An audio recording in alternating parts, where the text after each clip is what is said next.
नाम था, दुर्गा नाम पड़ा, राक्षस भगवत दुर्गम राक्षस का वध किया, अंधकासुर का वध किया तो काली के अवतार में आए, इसीलिए तो नाम पड़ा उनका इतना। कृष्ण जी ने कहा कि अर्जुन नहीं, ये मत तुम सोचो कि सामने तुम्हारे चच्चा हैं, तुम्हारे भाई हैं, तुम्हारे सौतेले भाई, नहीं, ये गलत रास्ते पर, इसलिए इनका वध और इनका खात्मा जरूरी। और यही नहीं जनाब, कुरान पर तो बहुत आसानी से एतराज हो जाता है। एक बहुत अच्छी बात श्रीमद् भगवत गीता में कही गई, धर्म क्षेत्रे कुरुक्षेत्रे समवेतायुत्सवः मामका पांडवाश्चै किम कुर्वत संजय। जंग कैसे लड़ना है, मुकाबला कैसे करना है। लक़द कान लकुम फी रसूलिल्लाहि उस्वतुन हसना, नबी की जिंदगी में उसका तरीका मौजूद है। आपने कभी भी किसी आदमी की गर्दन पकड़कर उस पर जुल्म जबरदस्ती, आपने जोर जबरदस्ती कोई जुल्म नहीं किया, बल्कि आप अलैहिस्सलाम ने अपने जानी दुश्मन को अपनी सीने से लगाकर उसको माफ किया। बड़ी तकलीफ हुई नबी पाक अलैहिस्सलाम को उस वक्त जंगे बद्र, जंगे उहद के मौके पर, जब आपके चचा सैयदुश्शुहदा अल हम्जा रज़ी अल्लाह ताला अन्हु के जिस्म के टुकड़े किए गए, उनके नाक को काटा गया, उनके उंगलियों को के पोरवों को काटा गया, शक्लें बदल दी गई, जिस्म का मुसला किया गया। इन स्पाइट ऑफ दैट नबी के पास जब लाश लाई जाती, बॉडी पहुंचती, आप अलैहिस्सलाम डिनाइड, मना कर देते हैं कि ये मेरे चचा नहीं है, वो नाक वाले थे और उनके उंगलियां सलामत थी, वो हमारे चचा नहीं हो सकते। चचा की बहन ने आकर ये आइडेंटिफाई किया कि नहीं, ये आपके चचा ही हमजा हैं। आप अलैहिस्सलाम गुस्से में हुए, किसने मारा? कहा वहशी ने मारा, सीने को फाड़ दिया था, पूरे पेट को फाड़ कर ऑर्गन्स को निकाल कर चबाने की कोशिश की गई थी, गले का हार बनाया गया था। नबी ने पाक अलैहिस्सलाम ने कहा एक के बदले 70 को मारूंगा, कुर्बान जाओ दुनिया वालों, दुनिया का निजाम है।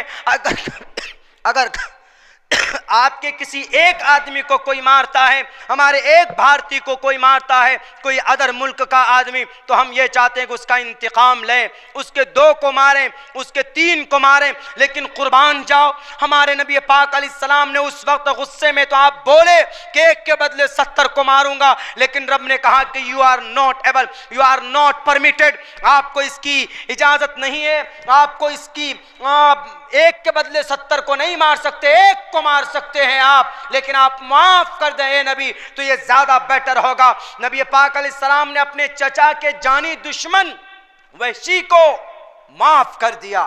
दुनिया जानती है नबी ताकतवर थे, एक घूसे में उनका दिमाग ठिकाने लगाया जा सकता था, लेकिन नहीं, आप अलैहिस्सलाम ने माफ कर दिया और वो वहशी मुसलमान बना, वो मुसलमान बना, कलिमा पढ़ा। वो नबी की जात पर एतराज करने से पहले इन वाकयात को याद किया जाए कि नबी उभारते थे लोगों को क़िताल पर, नहीं। महाभारत के मैदान में जब श्री कृष्ण जी कह सकते हैं कुतस्तुवा कश्मलिदम विस्मय समुपस्थितम अनार्य जुष्टम कीर्ति कर्म जुना, ए अर्जुन अक्लमंद हो ज्यादा, मैं भगवान, मैं परमात्मा हूं इस पृथ्वी का, इस वर्ल्ड का, इस ब्रह्मांड का, मैं जानता हूं, I know better than you, मैं तुमसे ज्यादा बेटर जानता हूं। प्लीज गेट अप, उठो and find them and finish them, उनका खात्मा करो। कौन? श्री कृष्ण जो ईश्वर है, जो परमात्मा है। अगर वहां पर कहा जा सकता है अर्जुन को ईश्वर के जरिए, तो अल्लाह तबारक व तआला भी मोहम्मद को ऑर्डर दे सकते हैं, जो लोग मुआहदे के खिलाफ साजिश कर रहे थे। सिमिलरिटी है कि नहीं?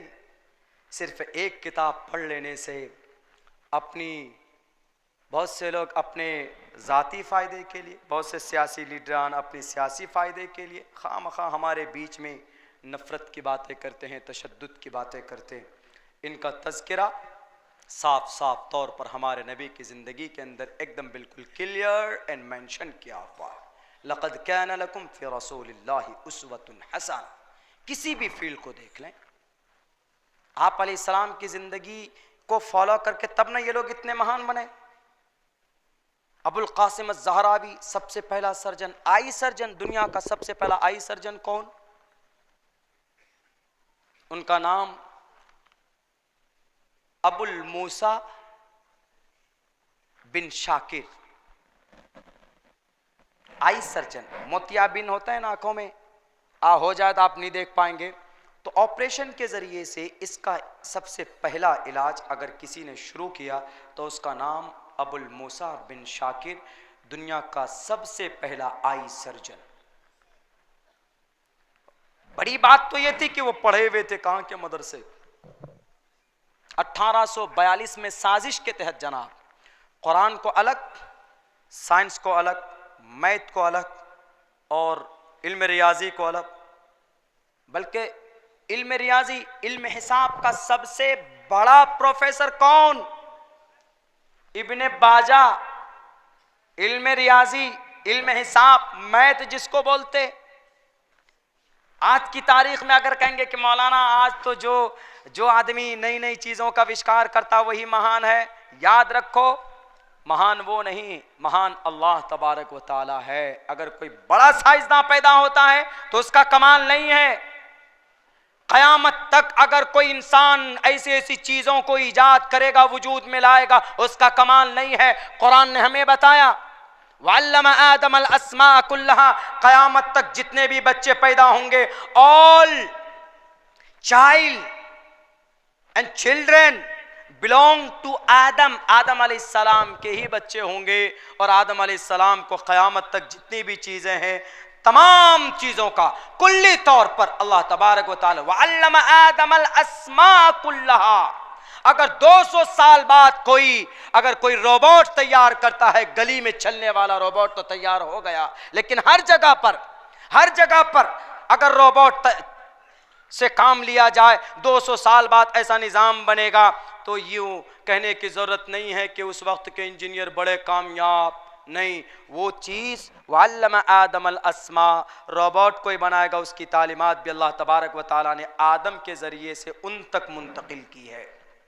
चाहे वो अंग्रेज हो, चाहे वो यहूदो नसारा हो, कम्युनिज्म हो, कन्फ्यूशनिज्म हो, किसी न किसी तरीके पर नस्लन बाद नस्लिन वो उन तक पहुंचती है। और ये कुरान में इसका तज़किरा मौजूद, पढ़िए वयख्लुकु मा ला तालमून, यख्लुकु फ़ेल मुज़ारे, 2 तर्जमा हमको हमारे उस्तादों ने पढ़ाया। फ़ेल मुज़ारे में 2 तर्जमा होता है, खलक़ा यख्लुकु, खलक़ा पैदा किया उसने पैदा किया, यख्लुकु वो पैदा करता है या करेगा।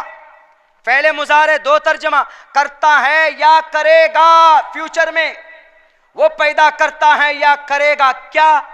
माँ मीन्स रोबोट भी हो सकता है, माँ मीन्स ऐसी सवारी भी हो सकती जिन्हें हम सोच नहीं सकते। माँ ऐसी चीज जिनको तुम नहीं जानते। 500 साल बाद जो चीजें तैयार होकर आएंगे मार्केट में, क्या हम उन्हें जान सकते हैं? नहीं जान सकते, लेकिन अल्लाह जानता है, अल्लाह उनको पैदा करेगा। तो इससे साफ पता चलता है कि फ्यूचर में, मुस्तकबिल में, भविष्य काल में अगर कोई चीज़ वजूद में आती है तो ये सब अल्लाह तबारक व ताला का प्रोग्रामिंग किया हुआ है, उन तक, वहाँ तक प्रोग्रामिंग किया हुआ है, कोई कमाल नहीं। और अल्लाह ने तरीक़ा और तरतीब बता दिया है। बस दुनिया के अंदर में अगर कोई पढ़ता है, कहीं पढ़कर उसको जोड़ने की तरकीब आ जाती है। मैं जहाँ तक समझता हूँ कि मैं स्पीकर नहीं था, मैंने पढ़ाई की, अंग्रेजी पढ़ने के लिए गया, कंपैरेटिव स्टडीज के लिए मैं जब बेंगलोर पहुंचा हूं तो हमको उस्ताद ने पकड़ धकर कर पढ़ाया कि पढ़ो। हमने कहा कि सर नहीं समझ में आती इंग्लिश, हम कैसे पढ़े, समझ में ही नहीं आती, ABCD याद कुछ नहीं होता। 1 महीने हो गए, खामखा जलील होता रहता हूँ, खड़े कर देते हैं आप भी। बोला 3 महीने पढ़ो। अब दारुल देवबंद का कासमी, और पढ़ते समय उनको कह रहे हैं वर्ड मीनिंग सुनाइए मौलाना। मजदर कैसे बनाते हैं अरबी में? फ़ाला यफ़अलु फ़ैलन, फ़ैलन मजदर बन गया, लेकिन अरबी में, इंग्लिश में इसको कैसे बनाएंगे? करने को मजदर, अरबी में फ़ैलन हो, लेकिन इंग्लिश में कैसे बनाएंगे इसको? फ़ाला का अंग्रेजी में क्या ट्रांसलेट है? डू आता है इसके लिए। आई डू इट, मैं ये करता हूं। आई विल डू इट, मैं इसको करूंगा। डू उन्होंने बोला कि फैलन मजदर है, इसी को अंग्रेजी में ट्रांसलेट कीजिए, कैसे करेंगे? तो वहां टू लगाना पड़ता मजदर बनाने के लिए, टू डू करना, फैलन करना, टू डू करना। ऐसे ही समझ में नहीं आती थी, बोरिया बिस्तर बांध कर सर नहीं पढ़ेंगे जा रहे, बोला 3 महीना पढ़ो उसके बाद समझ में आ जाएंगे। कभी कभी खड़े कर देते थे, कॉपी लेकर खड़े हो जाए। अब कासमी साहब हैं, दारुल से पढ़े हैं, थोड़ी इंसल्टी होती थी, यार खड़े कर दे रहे, इतनी बड़ी बड़ी दाढ़ी आ गई और खड़े कर दे रहे हैं किताब लेकर के। उन्होंने बड़ी शर्मिंदगी होती थी, लेकिन नहीं समझ पाते। प्रोफेसर साहब बहुत मुखलिस थे, वो ये कह रहे थे कि अभी आप एक तालिब इल्म हैं, आप आलिम दीन हैं, मैं मानता हूँ, आई रेस्पेक्ट, बाद में रेस्पेक्ट करते थे, लेकिन क्लास में जाकर खड़े कर देते थे बड़ी स्ट्रिक्टली, पढ़िए। लेकिन वो समझाते थे ऐसे ऐसे आपको पढ़ना है। पढ़ाई पूरी की हमने, 3 महीना मुकम्मल जब हो गया हमको, तो हमने कहा कि सर मैं पढ़ाई पूरी करूंगा। तो फिर हम 2 साल रह करके वहां पर पढ़े, पढ़ करके पढ़ाई में लग गए, एजुकेशन में लग गए, स्कूल में लग गए। पढ़ाने का मिजाज पहले से था, तकरार वगैरह कराने का, तकरार का शौक था, तकरीर का शौक नहीं था हमको बहुत ज़्यादा। लेकिन होता है ना, आदमी सोचता कुछ है, हो कुछ और जाता है। अल्लाह आपसे कुछ और काम लेना चाहता है और आप किसी और चीज़ में मेहनत करते हो। अल्लाह आपको मोबाइल ऑपरेटर बनाना चाहता है, आप गैरेज में जाकर काम करते हैं बाइक उड़ाने के चक्कर में। तो खैर ये प्रोग्रामिंग अल्लाह की तरफ से है। तो वही हुआ हमारे साथ। अब एक रिसर्च करके आए थे, एक जगह जलसे में जाना हुआ, एक साहिब की जगह पे, वो कहीं बाहर सफर में थे, कहा कि अब्दुल्ला जाओ जरा मेरी जगह पे तकरीर कर दियो। अब आए नए नए थे, इंग्लिश में भी लीजिए, संस्कृत भी पढ़ दिए, खुद भी समझ में नहीं आता था क्या लोगों को समझा रहे बता रहे, क्योंकि इतना शौक नहीं था, एक्सपीरियंस नहीं था। माइक पे खड़े होइए तो पैर कांपने लगते, बड़े बड़े नेताओं के भी पसीने छूट जाते हैं, कभी कभी तो मज़ामीन भूल जाते हैं कि हमको क्या बयान करना है नहीं करना है, ऐसा है। लेकिन मदरसे का पढ़ा लिखा जो बच्चा होगा वो कभी भी नहीं डरेगा, वो माइक पकड़ेगा तो फिर छोड़ेगा नहीं। एक हमारे नेताजी थे, वो क्या बोलते हैं कि मौलाना आप लोग जब माइक में आते थे 2 घंटा जब तक पूरे नहीं होता छोड़ते नहीं, हम नेता लोगों को भी टाइम दीजिए। हमने कहा कि सर एक बात बताएं, हर जगह पर आप ही लोग बोलते हैं, विधानसभा में आप बोलते हैं, पंचायतों में आप बोलते हैं, ब्लॉक में आप बोलते हैं, तहसील में आप बोलते हैं। बेचारे उलमा को कहीं तो मौका मिलता नहीं, इनको एक ही मौका मिलता है, वो जलसे का फील्ड माइक मिलता है, ये पूरी भड़ास वहीं निकाल लेते हैं। गए जलसे में, वो पूरी एकदम सारी बातें हमने रखी लोगों के सामने में। अल्लाह के फजल से कुछ बातें हमारी अच्छी थी, तो अब वहीं से लोगों ने मेरे नाम के साथ चतुर्वेदी जोड़ दिया। हालांकि बड़ा इंसाफ किया है जलसा कमेटी ने, जमील अख्तर शफीक साहब ने, इनकी पूरी टीम ने मेरे नाम के साथ अब्दुल्ला सालिम कासमी लगाया है। कासमी लगाया कीजिए because I am a product of Darul Uloom Deoband. I spend 2 years completely in Darul Uloom Deoband के अंदर में। चतुर्वेदी एक तुहमत है, no need to join and this word with my name because this is a तुहमत। चतुर्वेदी नो नीड, इसकी जरूरत नहीं है। मेरा शौक है संस्कृत सीखना, फ्रेंच सीखना, लातीनी जुबान को पढ़ना, ये सब शौक है। सिर्फ देखना चाहते कि उसके अंदर हमारे नबी का भी तज़किरा है कि नहीं है, कुरान का क्या रोल है, इस्लाम के बारे में क्या। बहुत सारी किताबों के अंदर में इस्लाम की सच्चाई का तज़किरा मौजूद। तो बस तभी से लोगों ने अब्दुल्ला चतुर्वेदी करके आज आप लोगों ने यहाँ बैठा दिया हमको, वरना मैं I am not able to, I am not a great person, I am not a आलिम दीन, I am only student and right now I am hungry. मैं भूखा हूं ऑफ एजुकेशन, तालीम का शौक है हमारा। आज भी हम बैठते हैं कहीं पर भी, मेरी इस मोबाइल के अंदर में चेक कर सकते हैं 888 किताब है इसमें, इस मोबाइल में। बताइए नौजवान, आपके मोबाइल में तो फेसबुक होगा, व्हाट्सएप होगा, मेरे मोबाइल में फेसबुक है लेकिन आईडी वाईडी कुछ नहीं है। इस किताब में 888 बुक है ये मोबाइल में। आप लोग भी रखिए, आप लोग भी अपनी किताब के अंदर कहीं सफ़र में जाते हैं, ट्रेन में जाते हैं तो खोल करके बैठ जाए। अभी भी आप अगर स्क्रीन खोलेंगे तो नबी पाक अलैहिस्सलातु वस्सलाम की सीरत का तज़किरा है। देखिए मैं पढ़ ही रहा था, यहाँ पढ़ते पढ़ते मैं सो गया, ये आदत डालिया, तब आपको पता चलेगा कि नहीं वाक़ियतन क्या ज़िंदगी थी मोहम्मद रसूलुल्लाह की। अल्लाह के नबी सिर्फ इबादत सिखाने नहीं आए थे, सारी चीज़ें थी मोहम्मद रसूलुल्लाह सल्लल्लाहु अलैहि वसल्लम की ज़िंदगी। तो बहर कैफ अल्लाह तबारक व ताला की ये सारी प्रोग्रामिंग है। मेरे भाइयों वक्त भी बहुत हो चुका है, चूँकि 1 बजे तक मैं चाहता था, 1:30 वैसे बज गया है। एक पोशीदा बात जो रह गई थी मैं बता रहा हूं आप लोगों को।